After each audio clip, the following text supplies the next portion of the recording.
அனைவருக்கும் வணக்கம். தெய்வீக பலன்கள் சேனல் சார்பாக தங்களை அன்புடன் வரவேற்கிறோம்.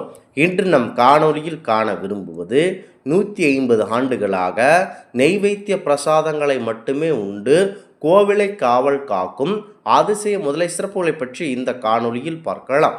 வாருங்கள் காணொலிக்கு செல்லலாம். மறக்காமல் ஒரு சப்ஸ்கிரைப் செய்யவும். உண்மைதான், 150 ஆண்டுகளாக ஒரு முதலை நெய்வேத்திய பிரசாதத்தை மட்டுமே உண்டு கேரளாவில் உள்ள ஸ்ரீ அனந்தபுரா கோவில் குளத்தில் பாபியா என்ற காவல் முதலை ஒன்று வாழ்ந்து வருகிறது. பக்கத்தில் இருக்கும் மனிதர்களை கூட தீண்டாமல் கோவிலில் வழங்கப்படும் அரிசி, வெள்ளம் ஆகியவற்றை மட்டுமே உண்டு வாழ்ந்து கொண்டு கோவிலை பாதுகாத்து வந்த பாபியாவின் மறைவுக்கு பிறகு இப்போது ஒரு புதிய முதலை கோவில் வட்டமிட ஆரம்பித்துள்ளது. முக்கியமாக அந்த முதலையானது உலகின் மிக மூர்க்கமான இறைச்சி உண்ணும் உயிரினம். சைவ உணவில் உயிர் வாழ்வதை உங்களால் கற்பனை கூட செய்ய முடியாது. கேரளாவில் காசர்கோடு மாவட்டத்தில் அனந்தபுரா என்ற ஊரில் உள்ள ஸ்ரீ அனந்தபுரா கோவில் வளாகத்தில் உள்ள புனித குளத்தை ஒற்றிய குகையில் சைவ முதலை இந்த அதிசயத்தை நிகழ்த்தி கொண்டு இருக்கிறது. 70 ஆண்டுகளுக்கு மேலாக பபியா என்ற சைவ முதலை இந்த கோவிலில் வலம் வந்துள்ளது. முக்கியமாக 150 ஆண்டுகளாக இருக்கலாம் எனவும் கூறப்படுகிறது. கோவில் குளத்தில் போதுமான மீன்கள் மற்றும் பிற நீள் உயிரினங்கள் இருந்தாலும் பபியா என்ற அந்த முதலை சைவ உணவுகளை மட்டுமே உண்டு வாழ்ந்து வந்தது. கருவறையில் உள்ள சுவாமி படைக்கப்படும் பிரசாதங்களும் அரிசியும் வெள்ளம் மட்டுமே பபியாவின் மெனு ஆகும், அதாவது உணவு ஆகும். புனித நீரில் நீராடும் பூசாரிகளுடன் குளத்தை பகிர்ந்து கொள்ளும் அளவுக்கு நட்பாக இருந்துள்ளது. பபியா யாரையும் தாக்கியதில்லை என்பதுதான் உண்மை. கோவிலுக்கு வளரும் பக்தர்களும் இதன் அருகில் அமரலாம் என கூறப்படுகிறது. முக்கியமாக நெய்வேத்திய பிரசாதங்களும் கொடுக்கலாம். கோவில் குளத்தில் வாழ்ந்து வந்த இந்த காவல் முதலை சில நேரங்களில் கோவில் சன்னதிற்குள் முதலை மெதுவாக ஊர்ந்து வருமாம். அங்கு மக்கள் கூட்டம் இருந்தால் அர்ச்சகர் உடனே குளத்திற்கு திரும்புமாறு கேட்டுக்கொள்வாராம். அதுவும் உடனே அமைதியாக திரும்பி சென்று அனைவரையும் ஆச்சரியத்தில் ஆழ்த்தியுள்ளது. மீதி நேரத்தில் இது கோவிலுக்குள் ஊர்ந்து சென்றதை பொதுமக்கள் வியந்து பார்த்துள்ளார்கள் என அனைவரும் கூறுகிறார்கள்.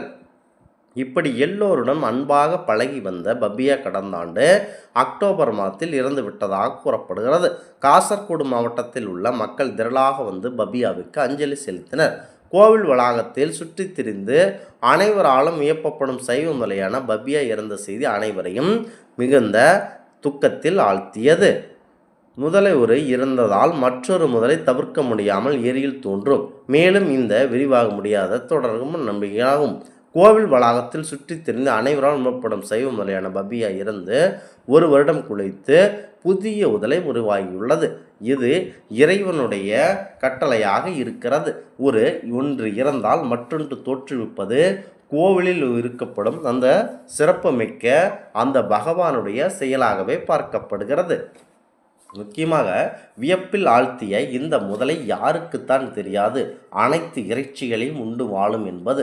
முக்கியமாக இறைவனுடைய அருளால் அந்த அதிசய முதலையானது இவ்வளவு ஆண்டுகள் சைவ உணவுகளை மட்டுமே உண்டு வந்திருக்கிறது.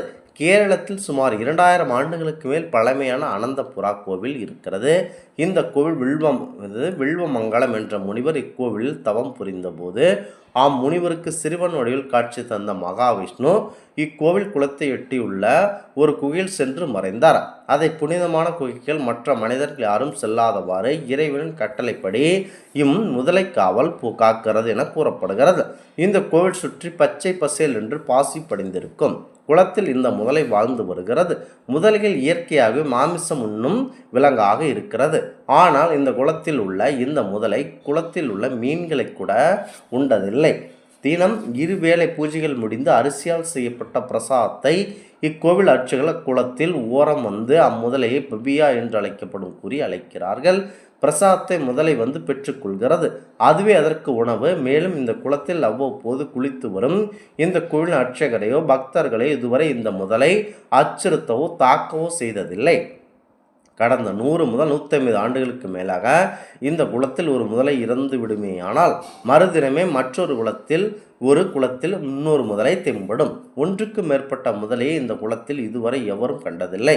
முதலைகள் வாழும் பெரிய ஆறுகளோ சதுப்பு நிலங்களோ இக்கோவிலுக்கு அருகாமையில் ஏதுமில்லாத போது இங்கு இந்த முதலை தோன்றுகிறது. இக்கோவில் கேரள மாநிலம் காசர்கோடு மாவட்டத்தில் அமைந்துள்ளது. 150 ஆண்டுகளுக்கு மேலாக இருக்கிறது. ஒரு முதலை இறந்து போனால் மறுகணமே அடுத்த முதலை தோன்றும் அதிசய சிறப்பு இந்த கோவில் அமைந்துள்ளது. வாய்ப்பு கிடைத்தால் இந்த கோவிலுக்கு அனைவரும் சென்று வாருங்கள். அந்த பகவான் மகாவிஷ்ணுவின் அருளை அன்போடு பெற்றுக்கொள்ளுங்கள். இந்த ஆன்மீக தகவல் உங்களுக்கு பிடித்து இருந்தால் தெய்வீக பலன்கள் சேனலை கண்டிப்பாக சப்ஸ்கிரைப் செய்து கொள்ளவும். மீண்டும் ஒரு நல்லதொரு காணொளியில் உங்களை சந்திக்கிறோம். நன்றி, வணக்கம்.